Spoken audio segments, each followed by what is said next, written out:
Aujourd'hui, tu nous fais.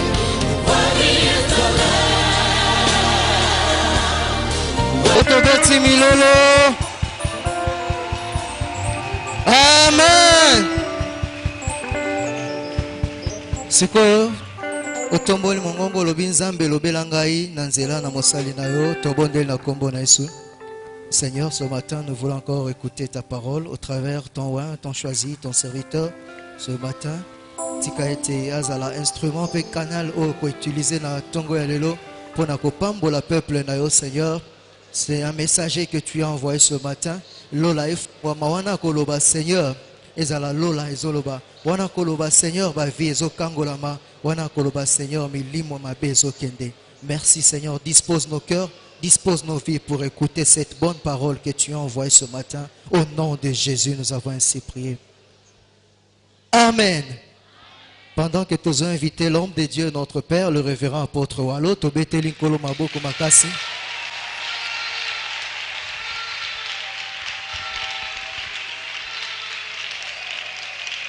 Gloire à Dieu.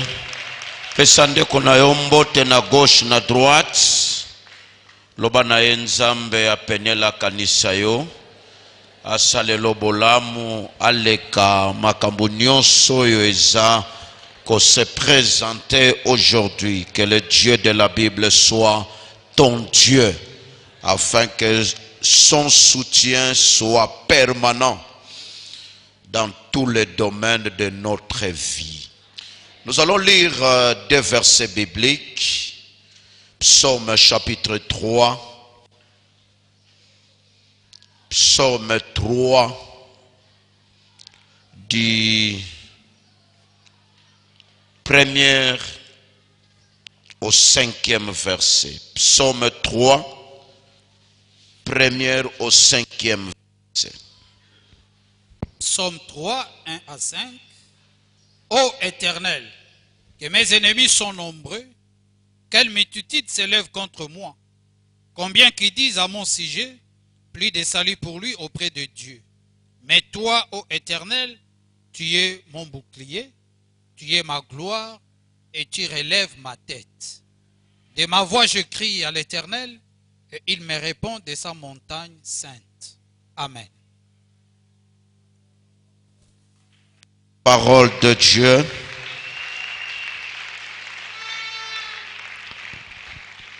Merci Tovandi.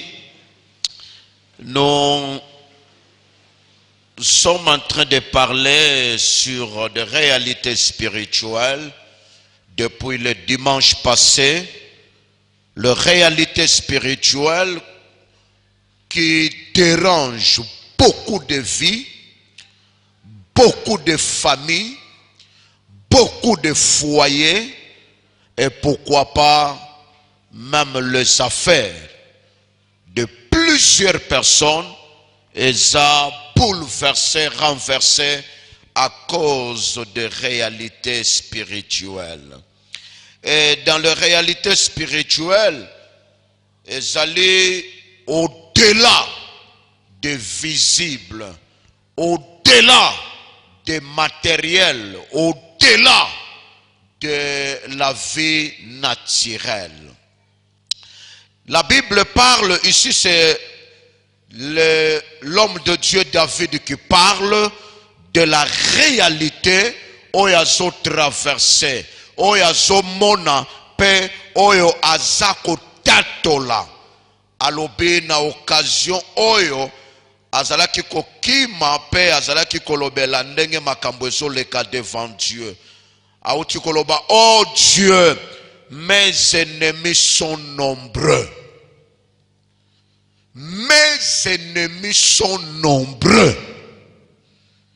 Et vous savez, l'apôtre Paul confirme dans 1 Corinthiens 16, 9, une grande porte m'est ouverte d'un accès efficace et les adversaires sont nombreux.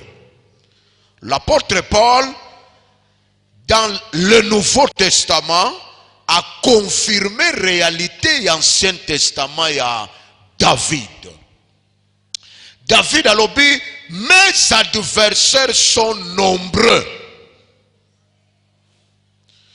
Et apôtre Paul a koloba que une grande porte m'est ouverte, d'un accès efficace.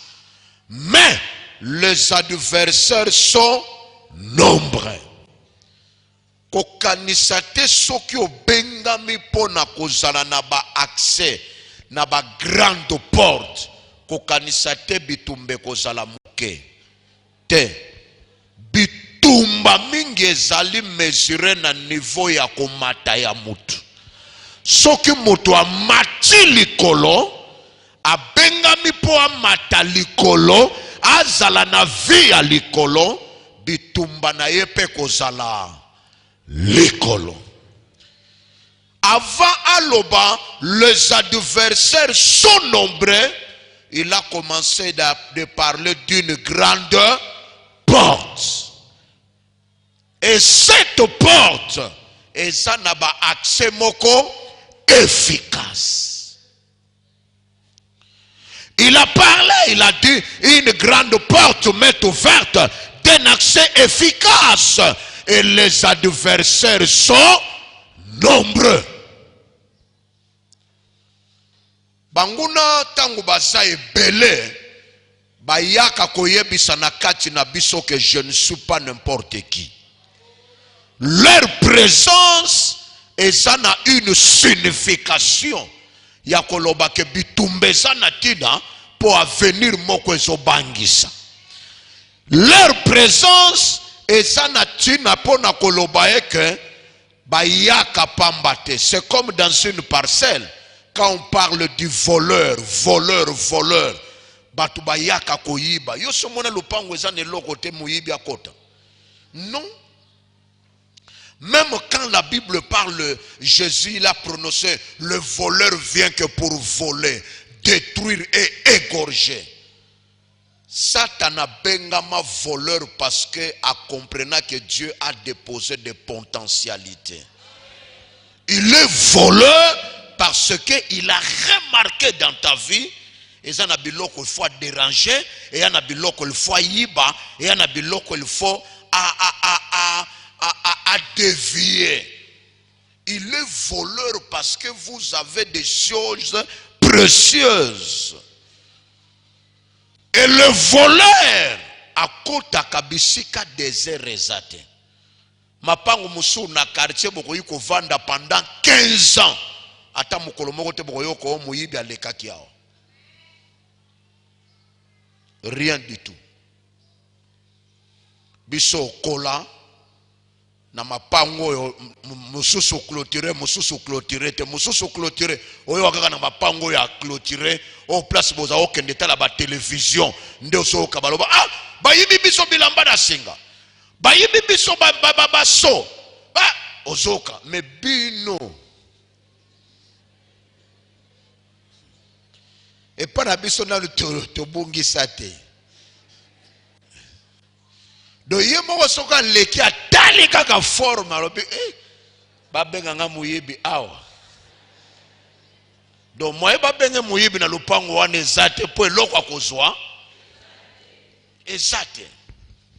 Mais dans votre vie, Satan a bima muyibi. Jean 10:10. Et le voleur vient et pas nous yaka pour ayebi koza pambate. Il est voleur pour voler les choses de Dieu. Et ici, David a Zakoloba concernant ses ennemis. Alobi, bakobandela biso verset 1 à 2. Parce que place wanande eza na une orientation. Il y a les kambwetali, les adversaires. Verset 1 à 2. A précisé quelque chose. Ô Éternel, que mes ennemis sont nombreux, quelle multitude s'élève contre moi. Combien qui disent à mon sujet, plus de salut pour lui auprès de Dieu. Amen. Voilà. Alors, d'abord, mes ennemis sont nombreux. Bazaya mukete bazebele. Quelle quelle multitude s'élève contre moi. Ba ebele ya batu batelemelaka ngai na baye na yebi te baza ko se lever pour na ko déranger ma vie, pour na ko bouleverser ma vie, pour na ko créer quelque chose. Et balobi combien disent et belepe balobaka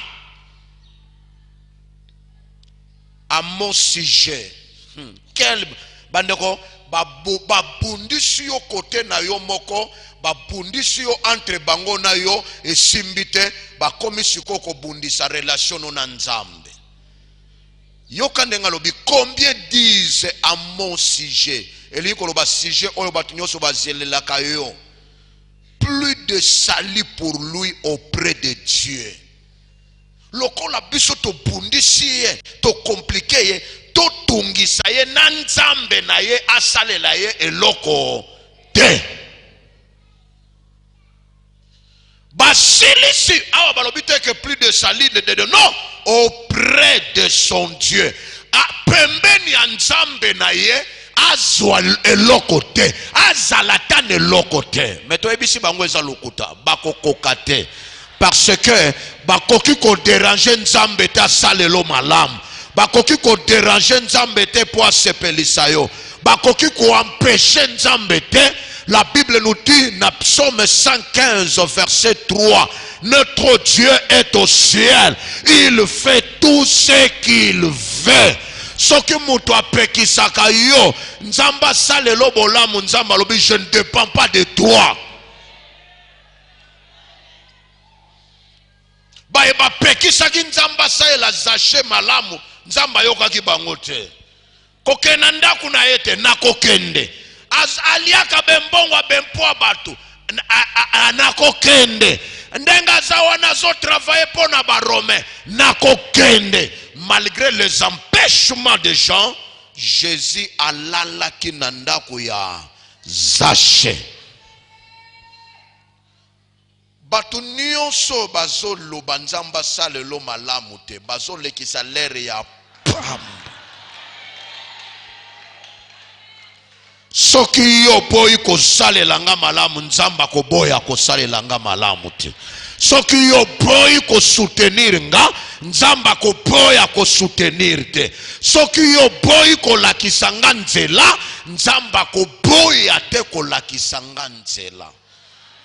Alobi basoloba azwa eloko te. Sali lobiko ekomela ete pembeni ya Nzambe auprès de Dieu. Nzamba za lokola yote.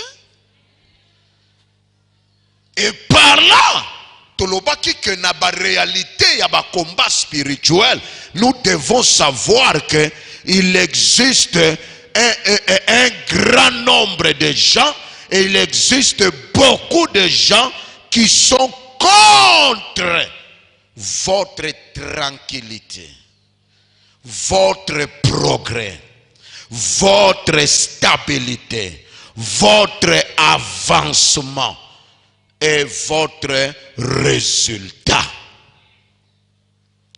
Oye babango te tiana mutuna yo ebele ya batu bavanda kaka baloba toko sala nyonso po ya sala na kimia te. Me bato ango babosa naka mutoyo na yamba kombone prince de paix. Oya vanda na motema na yo apesa ka kimia te me ye moko aza liziba ya kimia. C'est lui qui est la source de la paix. L'ennemi fait tout pour déranger votre tranquillité. Yango mona bato mususu ameka kotoyo eye mobulu ameka kotoyo eye nao ya yoke la sango ke bazalaka bien soki ya pusani et comme un ça ne va pas nana pusana yeba te ke batu batelemela kanga batu babundisela non bandeko il y a des gens qui se réunissent basanganaka kaka po kimia emona yote. basanganaka kaka po yo osala stable te, basanganaka po ba bonne nouvelle ekota na vie na yo te.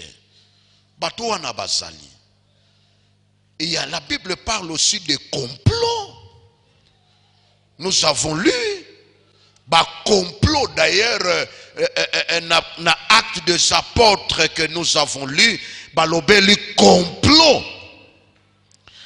Complot eza ebele oyo bato ebele bazo subir baza na difficulté ya kobima. Acte chapitre 23 verset 12 à 17. Acte 23 12 à 17. La Bible parle de complot oyo ezo salama pour votre destruction. Batangeli biso acte. Acte 23, 12 à 17. Quand le jour fut venu, les Juifs formèrent un complot et firent des imprécations contre eux-mêmes en disant qu'ils s'abstiendraient de manger et de boire jusqu'à ce qu'ils eussent tué Paul. Ceux qui formèrent ces complots étaient plus de 40. Et ils allèrent trouver les principaux sacrificateurs et les anciens, auxquels ils dirent: nous nous sommes engagés avec des imprécations contre nous-mêmes à ne rien manger jusqu'à ce que nous ayons tué Paul. Vous donc, maintenant, adressez-vous avec le Chahidrin au tribun pour qu'il l'amène devant vous, comme si vous vouliez examiner sa cause plus exactement, et nous, avant qu'il approche, nous sommes prêts à le tuer. Le fils de la sœur de Paul ayant eu... Voilà, tout ce qui est, merci beaucoup. Et vous avez compris de réalité.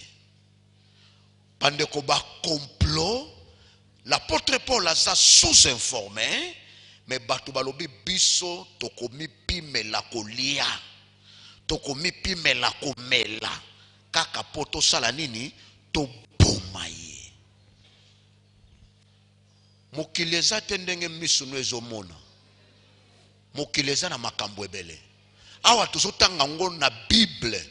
Makambo salama pour contre l'homme de Dieu. Moponami. Balobi biso to mi pesi mi beko. Kaka poto bomaye. Tokondima to lala nzala. Tokondima to melate. Tokondima ba sacrifice. Kaka. Et ce sont des complots. D'ailleurs, mon oyo verset ngo bandi nango et ça mon complot. Verset 13. Ceux qui formèrent ces complots étaient plus bien-aimés. Ceux qui formèrent les complots. Et complot etindi bango bandima du n'importe quoi. Bas se priver, bas se faire souffrir. Balobi contre nous-mêmes, des implications contre nous-mêmes. À ne rien manger jusqu'à ce que nous allons les tuer. Tondimi ici pendant que yo mi vandi na oye bisamutu moko tangu yo mi vandi saka tangu yo mi lali saka tangu yo sala ke loko te bato mususu bazo réfléchir to salela ye makamunene porto zoye kokanisa tindi soki yo vandi no ka boye vino etelemika na yo moko makamuno saka yo moko te a part yo mipiku ya bato pe ezali bango bazo kumituna tokuyi ko sala to mipimela nzala combien de jours il faut to sala sacrifice nini po asambwa il faut to sala nini po abeba il faut to sala nini po asuka mais babosa na ke biso tozate mais omniprésent azali. Ngana zate me mutu na kumba melaka azali. Ngana yebi te me mutu na tale laka ayebi. Yango na zoebi sa Peniel complot moko te ko sala mapona yo e resi. Réunion moko te ko sala mapona yo e resi. Makita moko te ko sala mapona yo e resi. Oh, ba rencontre ezala naturel, ezala surnaturel. Mutu moko ta koloba to salaki to simbi. Eko simba te. Ate simba pona batu mususu. Yoza batu mususu te. Ate tosa pona batu yowana. Yoza batu wana te. Vous êtes spécial et tu es protégé par la main de El Shaddai. Lokola ba complot ya kala erata, ya mbulo yo pe ko rate. Ya bambule zo ya pe ko rate. Lokola o ya mbulo ye ko simba te, kino ko koma mubange, complot moko e ko zwayo e ko sala te. Le Dieu qui a protégé ta vie dans le ventre de ta maman, il est le même. Oya batela kiyo tango bimi, il est le même. Oya batela kiyo avant 15 ans, il est le même. Oya ko batela yo na 90 ans, il est le même.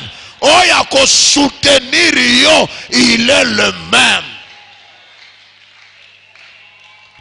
Makamususu ya bato ko simba te po yo zawana. Elinge salama balobito mekate ya zawana.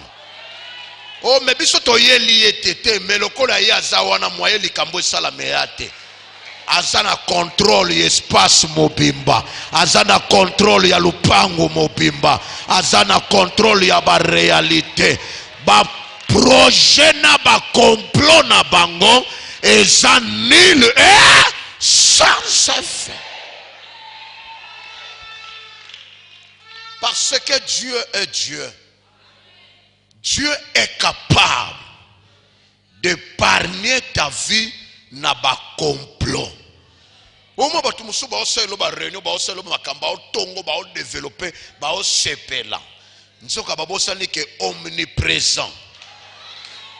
Aza tika nzamba défendre bana na yo, tika nzamba défendre musala na yo, tika nzamba défendre vie na yo, tika nzamba défendre avenir na yo, tika nzamba défendre ba projet na yo, tika nzamba défendre yo bisika oyo yo moko komaka te, bisika oyo yo moko zalaka te. Le Dieu de la Bible a la possibilité de faire ça.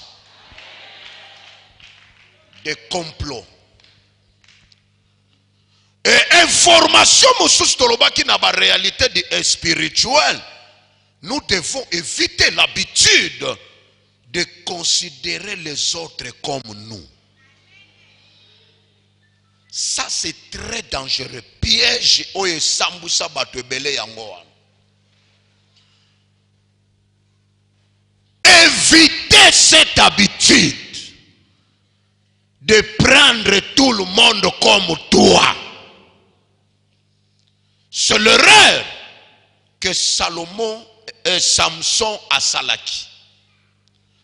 Samson a kanisi ndenge ya lingaki Dalila, eza ndenge Dalila lingiye. Nzoka Dalila yelaki bolingo te, mais Samson yeli bolingo. Baola la ndaku moko, bazo lamuke sika moko, bazo sukule sika moko, bazo lia sani moko, bao benga na ba chéri, mais oya yeli makambu mususu, oyo pa yeli makambu mususu. Mais na monoko bango mibale kombo kaka chéri, chéri, chéri. Ndaku moko, mais deux objectifs. Tika komikosa kozwaka batu nyonso lokola yo te, makambo yo yokoka kosala te batu mosusu basala kango.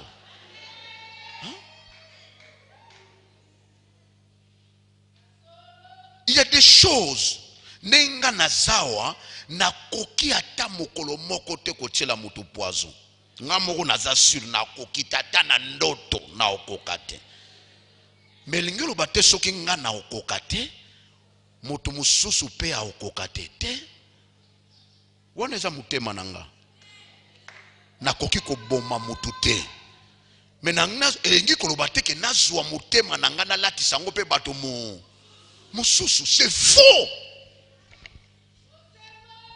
Eloko esambwisa batu na ba réalité spirituelle yango wana olingozo batu nyoso baza lokola yo olingozo batu nyoso baza na mutema mawa lokola yo olingozo batu nyoso baza non, tu te trompes.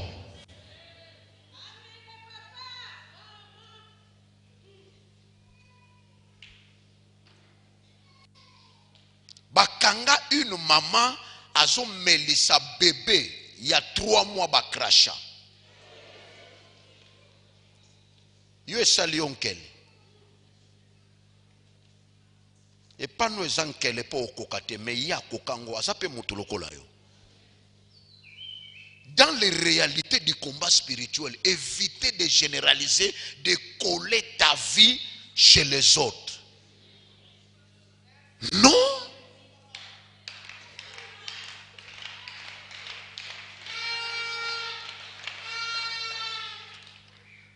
Yango wane kotinda biso na prudence et kotinda biso na vigilance et kotinda biso pone bato mususu bakufaka na kata loyenge aza sûr que ndenge bazomela lozengolo ya mutu mona kopo batomboli kopo ya kanisi bango nyoso bazaka na ambiance bière nzoka ba misusu ba ye wana na sima ya bière bazana ba poussière kotia.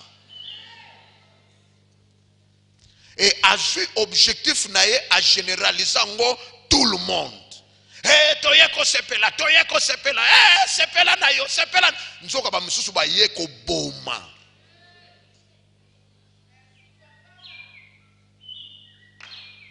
Un pasteur à la manifestation des enfants, batuba tieli bana na ye 4 poisons.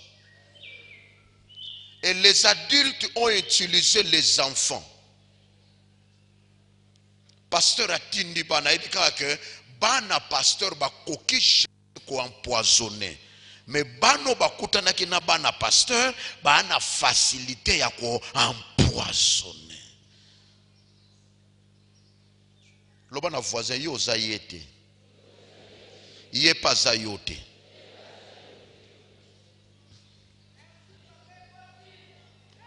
Évitez les sentiments. Samson vandi na Dalila azasil Dalila ayeli bolingo Dalila nanga nzoka Dalila soka lambeli ya karese ya lalisiye na simatiki yake kotala bangulu panaye asa ya kolala boya yo kokota na ndako kwa libala po oteka mubali na ote yo okota na ndako libala te po osala complot ba ya kotobola mobali no misu na mabende yo kokosala ngote mais Dalila aza na facilité kosala. Et Samson aza wana na kata bolingo, oh chérie je t'aime, chérie tu me manques, oh mon bébé zozo mususu hein. Obisiko Samson azalaki sûr que ndenge nga na koki ko boma mwasi oyo te ndenge pe mwasi oyo akoki ko boma ngai te nzoka ya koki ko sala ngo te me Dalila akoki ko sala yango. Na ba réalité spirituelle kokomisaka bato lokola yo te kokanisa te yo za lokola ye te ndenge boza na bilongi différent ndenge boza na ba démarche ba ndenge lekeseni ndenge pe miteme eza ya kokesana ndenge bokokana te na libanda ndenge pe na kati bokokana te eloko wana wana nde tinda bato ebele na ba réalité spirituelle bazala na ba défaite. Ekobanda ndenge nini? Yoso tuna ekobanda ndenge nini? Mepa na ye akoki kobanda pe asilisi aza tranquille.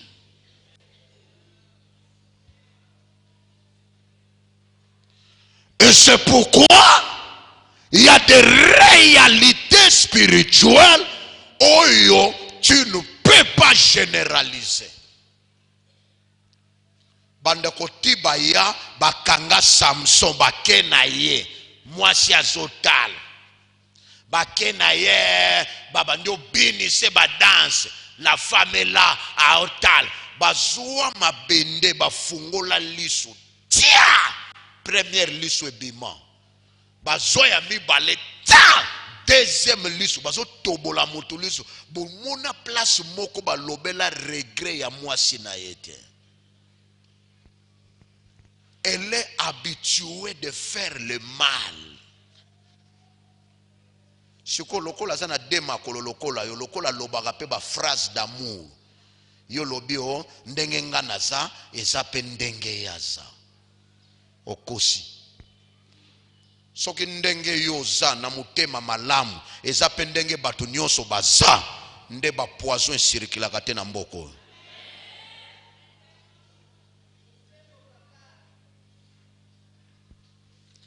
Dans le combat spirituel, évitez de prendre, de considérer tout le monde comme toi. Place oyo epano ezalaka impossible. Bato mususu na kimutema mabe na bango eza facile. Place oyo yo lobi ekobanda ndenge nini ngai kakoyo. Me bato mususu akoyebi so ndenge ekobanda na ndenge ekosukela ekolobela loko te.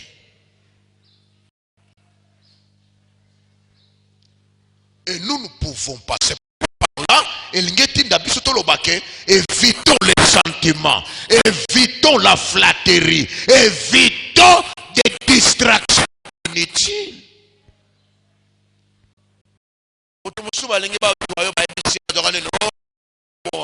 La forme à moi si à bala.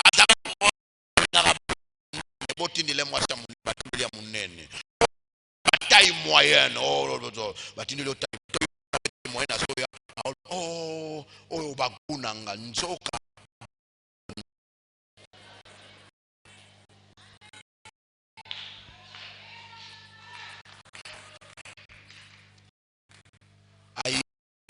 Yoka ba verbe. Oh, c'est extraordinaire. Kalawa nozala ki wapi. Fallait na mona avant. Dalila. Omolanga va. Fallait côté le moment la biso que bandeko makamususu yoko kokate poza na mute.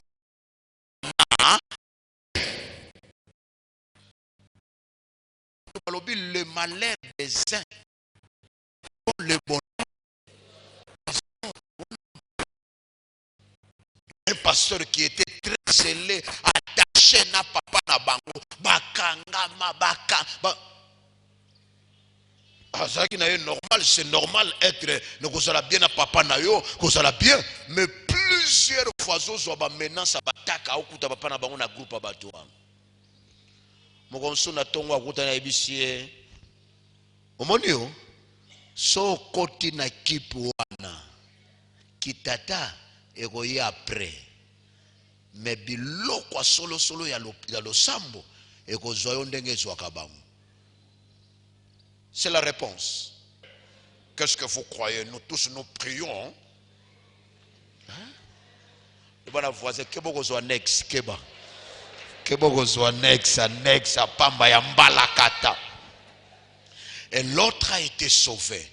Et la personne a commencé à intimider le Seigneur. Si tu es au salon, le Seigneur est incapable. Et les gars, quelque temps, ils partent à la démonstration. Bouh! Bruit. Bah! Mon lili ambala kata.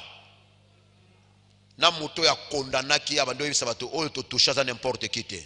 Banda mukili zala mukili butu ya 12 heures nan to monate. Ba vanda bo rideau ya temple. Bah! Et panzani. Mwana na mwana bendana. Bouleversement. Nanu moto asala makambo wana te banda mukili zala. Mais babanda yuko intimider ti espace. Nangina ebisa yo intimidation satanique. Eko salo eloko te. Eko ya, eko leka, eko ya, eko sila. Et yana makamusu na vino yaka vite, eko leka pe vite. Ça c'est vrai. Et yaka mbangu esila kape mbangu. Nenge ko ya lokola mutezo nge suki sovi lokola mutezo vite sur place maintenant soko sangi maîtrise ko memana vino pamba likolo mbangu omona te batu sote ndenge nazo ka funa mela ilukelanga mulangi oh yo sanga maîtrise bo ndenge ni eye mbangu elekipe mbangu. Mais la vie reste. Intimidation intimidation est collègue. Mais ce que leki, le Seigneur va se manifester. Motunio so ya longa intimidation satanique, nzamba futaye. Il y a un verset lobby à la croix, c'est pourquoi Dieu lui a donné un nom qui est au-dessus de tout le nom. Afin qu'au nom de Jésus, tout genou fléchisse et toute langue confesse. Soko surmonter intimidation, Dieu prépare quelque chose pour ton avenir. Et là, vous allez noter, puis on va prier. L'instrument dangereux à utiliser, c'est la prière. Là, n'oubliez pas, la prière, c'est une arme dangereuse. Arme dangereuse, c'est la prière.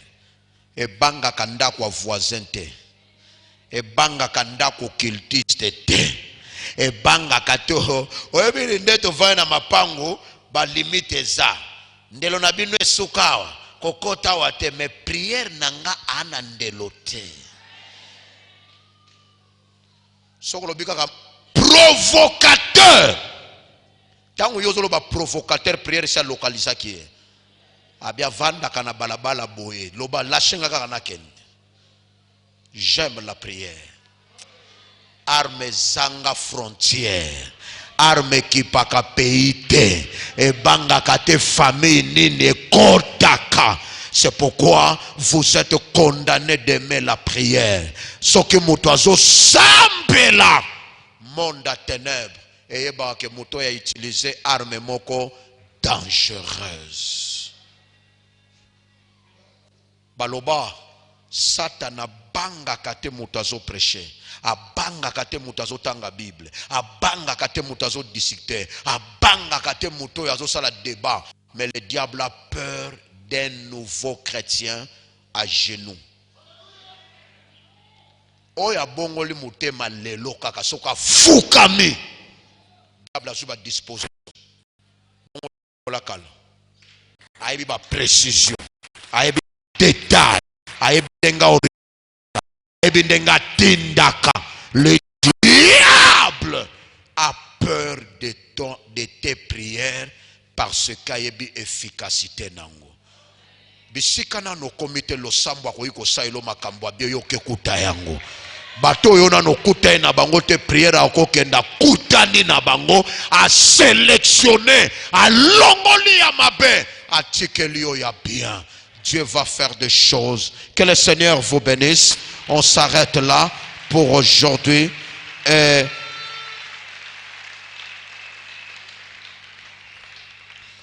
Nalinginde komo kwa tellement. Nous allons faire la prière mardi. Mais totalement pour une déclaration qui concerne notre vie.